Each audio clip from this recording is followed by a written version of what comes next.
Okay, let's get more on the state of the German economy and which direction the winners of this weekend's important election may steer that nation. Joining us now, Remi Piet. He is a senior partner at Embellie Advisory and joins us from Miami. Good to see you again. Good to see you, Sean.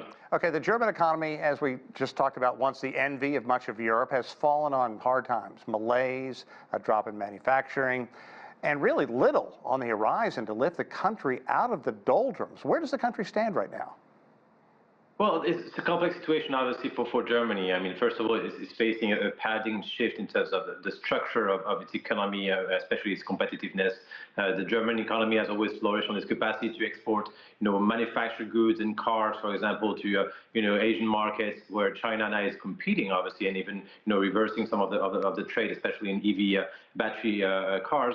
And at the same time, was also benefiting from very cheap sources of energy, the Russian gas, to fuel its economy. So obviously, those structural strengths have obviously diminished by a large factor. And at the same time, you have some decisions and constitutional rules that limit the capacity for deficits of the budget, that have limited the capacity of the prior government to be able to have a strong incentive package or any way to try to reboost the economy. So Germany is really having some headwinds in terms of the near future, and the current elections, unfortunately, doesn't seem to be showing different alternatives that would be more efficient in terms of the candidates and the proposal on front. Are you optimistic that it can take steps, and really what is it going to take for the country's government to breathe life into this listless economy? No, I mean, for Germany to be able to really move forward, we need to have a clear vision of how to tackle new sectors of the economy, such as, for example, artificial intelligence, or even questions of critical raw material supplies, being very much more potentially front forward on those questions, and the instability on the political front, coupled to this kind of a difficulty to reform a very strong industrial system and to have new innovation coming in. That has been quite a failure of the German industrial system over the last decade or so. And that hasn't offered the capacity to have strong possibilities toward the near future and be able to move forward on facing competition from China, from the US or others, especially at a time where protectionism is increasing. Now, you do see the neighbor country France not being so much impacted in terms of economic headwinds than Germany, but also kind of pulling out of its own political instability. But all this is not kind of a reassuring for foreign investors, especially the ones that are looking for long-term stability for innovation projects. In researching this story, one thing kept coming out, that German exports peaked in 2022, and the country's leaders had bet big on globalism that just didn't take off. Can you explain more about that?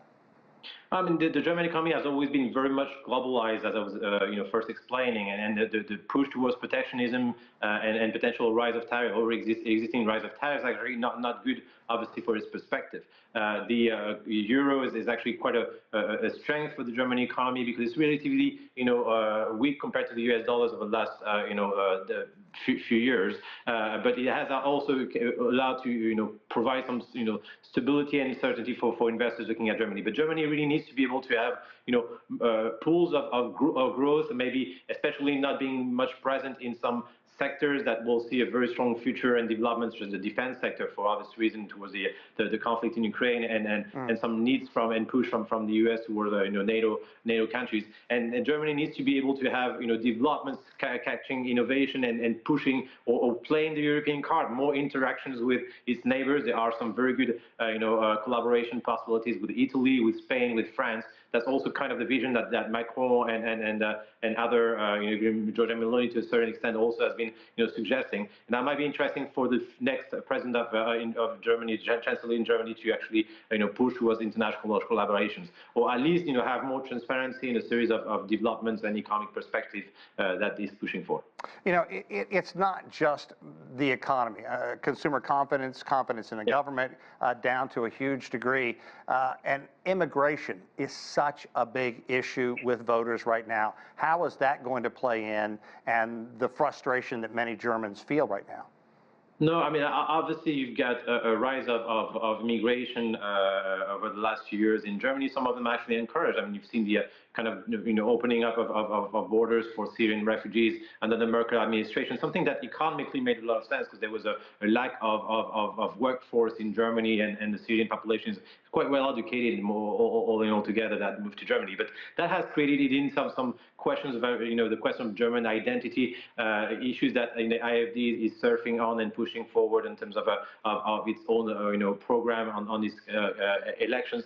But at the same time, when you're looking at the perspective for Germany, its future has to be among the European Union. It has to be among welcoming the brains of different nations, because the German system in itself, unfortunately, based on more traditional cars, some especially equipment where now the Indian companies or Chinese companies are actually strong in terms of pushing competition. All these are motors, engines of the economy that's probably short-lived when you need to look at the future. So Germany has to be able to play the international collaboration card, to be innovative in issues of energy, issues of mining, issues of new technology. Even on the field of energy, unfortunately, when you see decision of turning for different reasons back on the nuclear energy and not having cheap natural gas, that obviously has a strong impact on the future perspective of the German economy.